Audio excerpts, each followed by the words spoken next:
আজকে আমি IELTS writing task 1 এর কিছু কমন ভুল এবং সেগুলো এড়ানোর উপায় নিয়ে কথা বলবো। সো মিস্টেক নাম্বার 1, অনেকে টাস্ক 2 এর মতো করে লেখেন, যেমন নিজের মতামত বা কারণ দেন, যেমন আমি মনে করি সংখ্যাটা বেশি অথবা আমি মনে করি সংখ্যাটা কম।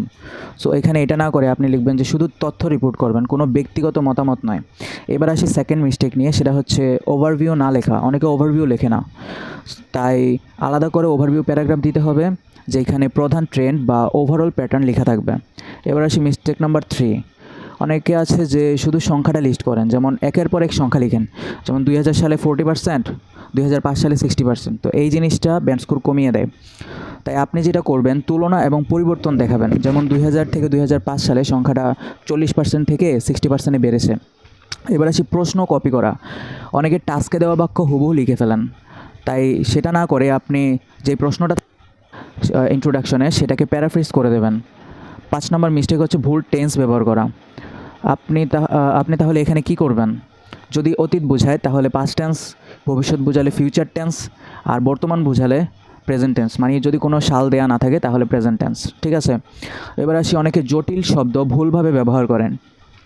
তো এইটা না করে আপনি সহজ এবং সঠিক একাডেমিক শব্দ ব্যবহার করেন, যেমন ইনক্রিজ, ডিক্লাইন, পিক, তারপর হচ্ছে রিমেন স্টেবল, এগুলো ইউজ করবেন। এবার আসি মিস্টেক 7, অনেকে সব ডাটা লিখে ফেলেন।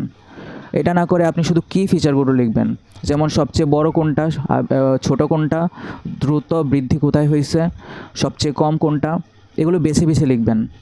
তারপরে স্ট্রাকচার ফলো না করা, মানে ডাটাগুলো এলোমেলোভাবে লিখেন, তাই সবসময় একই স্ট্রাকচার অনুসরণ করবেন। সেটা কি? প্রথমে ইন্ট্রোডাকশন, পরে ওভারভিউ, তারপর হচ্ছে বডি 1 এবং বডি 2। 9 নম্বর মিস্টেকটা হচ্ছে 150 শব্দ পূর্ণ হয় না অনেকের, তাই 150 শব্দের কম লিখলে নাম্বার কাটা যাবে।